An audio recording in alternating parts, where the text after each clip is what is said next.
Hello, chefs. Today we talk mastering sauces in the kitchen, why that's important, and what it looks like in a home and professional setting. I am Mark Grigsby, your chef and guide through this experience, and this is the IncrEDIBLE Discourse.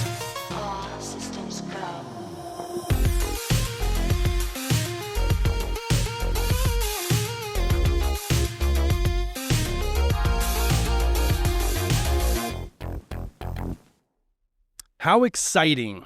Episode 15. What a great start to the world's best culinary podcast. It's hard to believe that the first season is half over and that we started in November. We've grown so fast and now I finally feel like I've got the hang of it. If you haven't checked out the YouTube page and the daily shorts, you really should. They've been coming along very well and have been very well received. While you're there, make sure you hit the like and subscribe buttons so you never miss a short or a podcast release. Have you guys checked out the website and signed up for the monthly newsletter?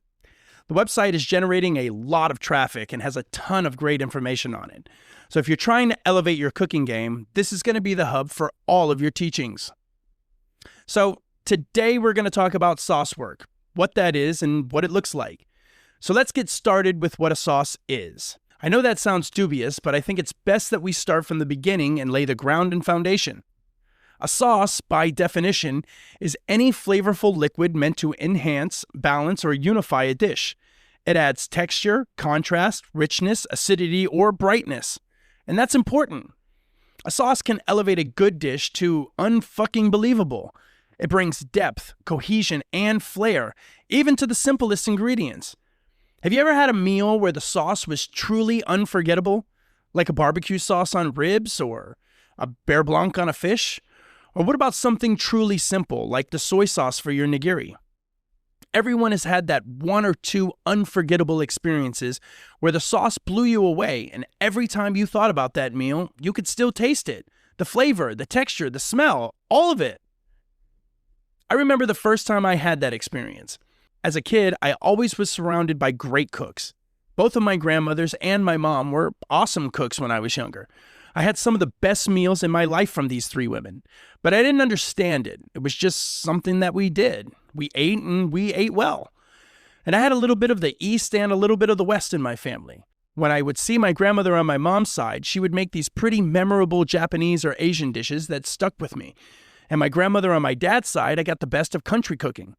My mom is actually the single best home cook that I know.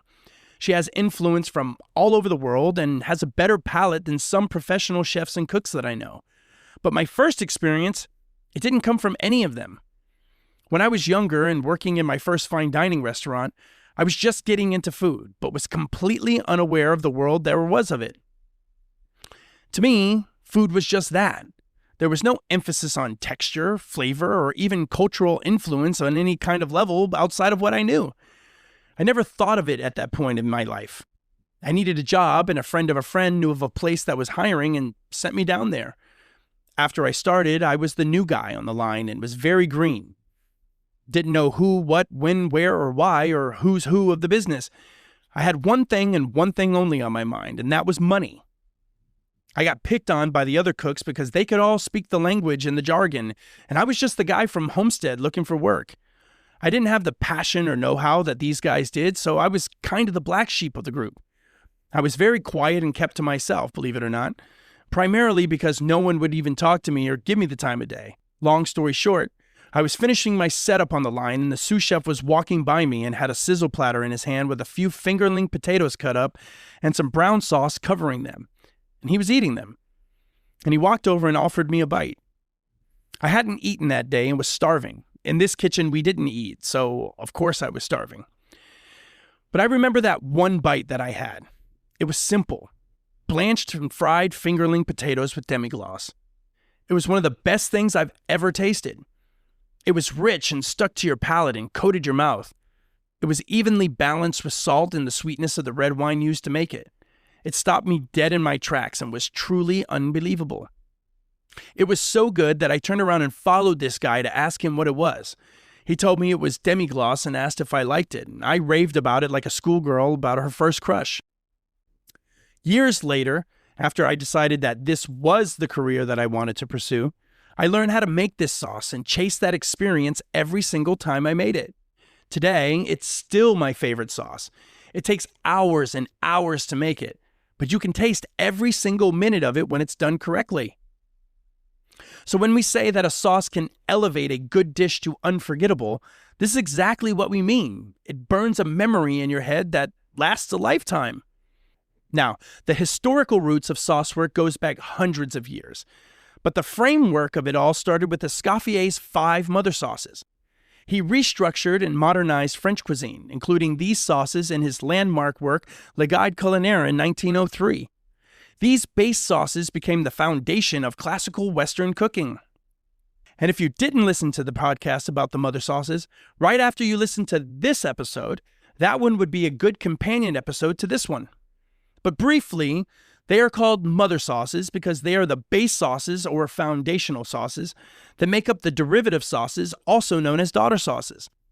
These sauces allow chefs to modify and build upon them with aromatics, fats, acid, wines, herbs, and spices to create dozens of other sauces. These sauces taught generations of chefs the core ideas of thickening, balance, and layering of flavor. Most of the sauces you know today can be traced back to one of these bases. Even modern gastronomists still lean on these fundamentals, whether it's purified beurre blanc or in a spuma of demi-glace. And Saucework isn't just French. It's a global language of flavor. Every single cuisine in the world uses sauces as a way to carry spice, balance richness, introduce acidity, or unify ingredients. In many cases, sauces aren't sidekicks, they're the star of the show. In Mexico, it's mole. In India, it's curry gravy. Thailand is coconut-based sauces. Indonesia is sambal. Argentina is chimichurri. Japan is soy-based sauces. Literally every single country has some kind of signature sauce worked into its culinary catalog. So no matter where you cook or what you're cooking, a sauce is a cultural signature. Whether it's built on roux, coconut milk, fermented chili, peanut paste, or soy, the technique behind the sauce reflects the values of the cuisine: richness, balance, depth, time, or punch. In most professional kitchens, sauces aren't just part of the dish. They're a performance benchmark. If you really want to know whether someone's a chef, not just someone who knows how to cook, but someone who knows how to build flavor, watch them make a sauce. Sauces demand multi-layered awareness. It's precision with texture, timing with reductions, patience with emulsions, restraint with seasoning, and cleanliness in execution. It truly is where discipline meets instinct, and you can't fake that. You can't fake it, you just know. Anyone can sear a steak, but can you build a sauce from the fond left behind without killing it with salt, breaking the emulsion, or flooding the plate? Saucework is a skill. A long time ago, high-end kitchens had a guy that only made sauces, and they called him the saucier, and that's literally all this person did. They came in the morning and made sauces for the line, and here's what Saucework reveals about a cook. Can they balance flavor under pressure? Do they know how to develop depth from scraps and leftovers? Can they hit service timing with a reduction that's nappe thick and not broken? Are they tasting, adjusting, mounting, or just hoping? And most of all, do they respect the details that no one sees, but everyone tastes? A great saucier is often the backbone of the kitchen because it shows control, clarity, and consistency. There's nowhere to hide in a pan sauce. If the butter splits or the acidity is off or the salt's too aggressive, it shines through. And now that our minds are lost in the sauce, it's time for Food for Thought. or what I like to call Pro tips from a chef's list. So, for my home cooks, Saucework may sound super fancy and only for professional cooks and chefs, but it's really the fastest way to level up flavor without changing your ingredients and spending a ton of money. Most home dishes rely on repetition, right? So, you ever find yourself eating the same shit all the time? Chicken thighs or breast, roasted vegetables, dry pasta, grilled meats. I'm sure most home cooks eat one or more of these things a couple of times a week without changing it up. But sauces? Sauces can make your meals more exciting without changing any of these core ingredients. A lemon caper sauce turns chicken into a bistro plate. A red wine reduction makes those grilled steaks feel like a real steakhouse entree. A spoon of chimichurri over grilled vegetables brings life to otherwise boring ingredients. If you ever thought your cooking is bland or boring, sometimes it's not the ingredients, it's the lack of sauce. And here's a pro tip. You don't need fancy tools to make a sauce. A saucepan and a whisk is pretty much all you really need. You don't need 12 ingredients and a special trip to the grocery store. Usually butter, acid, and in some cases, wine or stock works really well. And you don't need to blow a bunch of money. Just the time it takes to learn how to deglaze and reduce. Sauces let you use scraps like onion ends, herb stems, old wine, and leftovers creatively so that you can add depth, brightness, or richness to anything fast. Whether you're on the line feeding 100 covers or you're at home cooking 4, sauces train your palate, teach you restraint, and force technique.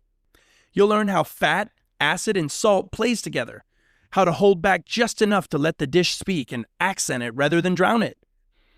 And learn techniques like emulsifying, reducing, straining, or mounting. Sauces teach you care because a sauce says, I didn't just cook this, I fucking crafted it. So I know we covered a lot in that segment, but I want to dive a little deeper in today's segment about sauces in the home setting. Let's talk about accessibility, prep, storage, and technique. And this is important because sauces give home cooks flexibility. Leftovers become intentional. Simple proteins and meals start to feel luxurious, and that's a good thing. You should enjoy eating at home. It shouldn't feel like a chore or a burden. To me, eating is the best part of my day. It should be exciting. You don't need a culinary degree to make sauces like a chef, but you do need a handful of reliable techniques. And I'm going to give you 5 sauces that you can make at home that will change your game and make shit exciting at the dinner table. With these 5 techniques, it gives you range to do many things and will help you stretch leftovers, reinvent your repeats, and make everyday dinners feel like restaurant-quality dishes and make simple ingredients enticing. The first one is bechamel. If you remember from the Mother Sauces episode, this is a core sauce that can be made into a variety of things. Bechamel is your entry ticket to creamy sauces. It's the base for mac and cheese, pot pies, baked pastas, and countless casseroles. The formula to make bechamel is so simple. It's blanc roux plus warm milk plus seasoning. The seasoning is salt, pepper, and a pinch of nutmeg. And if you add cheese, it now becomes Mornay, which is a derivative sauce. Use this to bind leftovers into croquettes or pour it over roasted broccoli, and now you have made an elevated dish that will turn heads at the dinner table. If you haven't listened to the episode about elevating simple dishes, you should. It makes everyday eating an event. The second one is another mother sauce, tomato sauce. Every home cook needs a go-to tomato sauce. It's comforting, customizable, and freezer-friendly. Whether it's pasta night or baked eggs, this sauce gives you versatility in your kitchen. You can make tons of it at once and portion freeze it so you have it on hand at all times. And it doesn't have to be complicated. It's as easy as sautéing some garlic and olive oil, adding canned crushed tomatoes, basil, salt, and a pinch of sugar, and then simmering for 20 to 30 minutes. From this base sauce, you could go just about anywhere with it. You could add onion, chili flakes, or even butter to add flair and richness. And I'll give you a few ideas here. Adding chili and garlic creates the Italian sauce arrabbiata. Adding cumin, paprika, and bell peppers creates the base for shakshuka. And adding cream creates a pink sauce that goes well with every pasta. The next technique is one of my favorites, the pan sauce. This technique could be your weeknight workhorse. After searing meat, you can build a pan sauce in under 5 minutes using the fond that's left in the pan. We all remember what fond is, yes? Yeah, you do, because you've liked, subscribed, and listened to every single episode of the IncrEDIBLE Discourse. Anyhow, after searing your protein, remove it and finish it in the oven if necessary. Add a splash of wine or vinegar to the pan to deglaze and scrape up all the little bits of fond from the bottom. Then add stock and reduce by half, and to finish, mount with a little bit of butter and boom! You just made a basic pan sauce. And there are so many ways to go with this one. You could add shallots, herbs, or a splash of cream and transform this sauce into something completely different. A good pan sauce turns one lonely pork chop into a dish with presence. So now we go from the heat and turn our attention to sauces that don't need to be cooked at all. Let's talk about cream or yogurt-based sauces. These sauces are perfect for cooling, brightening, and balancing spicy or grilled dishes. The best part about these is there's no heat, can be made in advance, and have tremendous versatility. Start with yogurt, sour cream, or creme fraiche. Add an acid like lemon juice or vinegar. Mix in garlic, herbs, spices, or citrus zest, and that's it. You can use these sauces for so many things. Grilled meats, roasted vegetables, grain bowls, or even wraps. When a dish is hot and bold, these sauces bring contrast and calm. My last technique will elevate many different things. Vinaigrettes and emulsions are more than just salad dressings. Vinaigrettes can marinate proteins, finish roasted vegetables, or be used as cold sauces. Emulsions teach you how to balance fat and acid, which is a skill that transfers to every other sauce that you make. The rule of thumb for emulsions is 3 parts oil to 1 part acid. Add a spoonful of mustard or honey, mince garlic, shallot, or herbs, and then shake in a jar or blend it. It could not be any easier. And you could transform this by adding mayo or yogurt to make it creamy, or maybe blend in a roasted red bell pepper or avocado to give it some depth and character. This does so many things for your repertoire.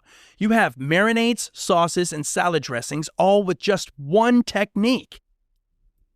Each of these sauces teaches a different skill set. Bechamel trains your roux technique. Pan sauces teach reduction in timing. Vinaigrettes sharpen your balance of fat and acid. Yogurt sauces show restraint and layering without heat. And tomato sauces teach you to simmer, reduce, and balance long-cooked flavors. Master these 5, and you won't just cook more confidently, you'll start thinking like a chef. These techniques will give you a bunch to do and allow you to be super creative. So try them and send me some photos of your work, or if you have questions about any of these techniques, reach out on the website and I'll be glad to help you. So, for my pros today, I want to talk about how you master sauces in a professional setting. You do this by creating tight systems, repetition, execution, and then ultimately elevating these simple recipes to the next level. In the brigade, the saucier was traditionally the highest-ranking station cook. And they didn't just make the sauces, they often were the sauté cook in charge of garnishes and composed plating. Even in modern kitchens, where titles have become a little bit of a gray area, this title still means something. It signals mastery, judgment, and control under pressure. A cook can follow steps, but a saucier makes decisions. And anyone can make a good sauce, but professionals do it every night with consistency, under pressure, in volume, and are precise. They're fast and know all of the steps without second guessing. They can multitask while reducing, whisking, and tasting, and adapt when things don't go as planned. They thrive on consistency. The beurre blanc on Tuesday tastes the same exact way as it did for Saturday night service and has the same texture across dozens and dozens of plates every single night. Professionals have great judgment. They know exactly the right moment to pull a reduction so that it's not thin, but also not thick as molasses. Deciding a flavor combination like lemon over vinegar because the taste comes out cleaner and pairs well with the dish. Knowing when to add salt to the sauce, how to treat garlic. All of these things are pivotal in your Saucework, chefs. The refinement is incredible. Instincts are what saves you and guides you here. It's not just how fast you can make a sauce, but also how fast you can fix it, because things happen and you have to think on your feet and be prepared. Texture is another really important element. A great saucier understands texture is as important as flavor. You got to know when to strain it versus when to leave it rustic. When you want finesse, smoothness, or shine, or if the sauce was built on chunky ingredients, or your finished plate is a little bit more refined, you strain it. When you want it to feel hearty and natural, you don't. And this is also a judgment call. You have to know what the intention of the plate is so that you can make these kinds of calls. Timing is one of the biggest traits of a saucier. And this is where a lot of cooks fail. Not in technique, but in timing. If a sauce is finished too early, it breaks or thickens too much. If it finishes too late, now you're in the weeds and your plating suffers and throws off the rest of the other stations' timing. But when it's on time, you get that silky, hot, nappe thick sauce and it hits the plate seconds before it goes up. The saucier works backwards from the pickup time, so their sauce finish is reducing just as the protein is resting. It gets mounted and seasoned at the last second and hits the pass with no reheat, no hold, and absolutely no compromise. If the meat rests for 5 minutes, your sauce should finish at 4 minutes and 30 seconds. And lastly, a saucier knows how to hold a sauce without breaking it. A broken sauce is more than ugly, it's a plate killer. You gotta know which sauces can hold, which must be made a la minute, which need help holding, and then how to fix them should they break. Knowing this information will literally save you on the line. But it takes time to understand this and prepare yourself. This is a learn by doing. You have to know the visual cues and when to make a move. And you can only get these by repetition and experience. I'm going to say that this is one of the jobs that you can't just walk on and master. You got to be in it. You have to see it all, learn from your mistakes, and prepare yourself. What separates a cook from a saucier is a blend of technical precision, decision-making under pressure, a fine-tuned palate, perfect timing, and being cool, calm, and collected when shit hits the fan. It's not about ego or flair. It's about quiet, consistent control. The best sauciers don't talk about their sauces. Other people do. Today's final thought leads us to the thought of what you could create when Saucework is a central focus and has been mastered. In any setting, sauces can elevate and transform dishes to an incredible experience. It takes time, control, and patience to master these things. Some people will say that the sauce is the most important part of a composed dish. It brings the dishes together and delivers that memorable bite. If you're at home, take one of these 5 techniques that I explained and work on one at a time and master them. If you need help being creative, go back and listen to the Mother Sauces episode. I give you different combinations and formulas for derivative sauces that will help you expand your bag of tricks and make things interesting at your dinner table. For my pros, focus. That's really the key. Focus and practice. Look for those visual cues. Take notes on what went wrong and practice with intention. Know what you're going for. Understand what the term nappe means. And don't start with the hard shit either. Start at the basic, fundamental things and work your way up. Don't be a dumbass and try to make a demi-glace if you don't know how to put together a stock first. Every lesson in the kitchen builds from a previous one. When your foundation is solid, you go to the next step, and then the next, and so on. Anyhow, like and subscribe so you never miss a beat of the show. Leave 5 stars on wherever you're listening to this. And please leave 5 stars if you haven't already. It helps us get the show out to other culinarians and make the cooking world a much better place. Visit us on X and the website and leave us a comment or a picture of what you're working on. The downloadable resource for this episode will be up soon and will focus on basic sauce work that you can expand on later. Next time, we will be talking about meat temperatures, and I'll give you some tips and secrets on how to perfect that. I appreciate your time as always. I am Mark Grigsby, and you've just been put through another amazing episode of the IncrEDIBLE Discourse.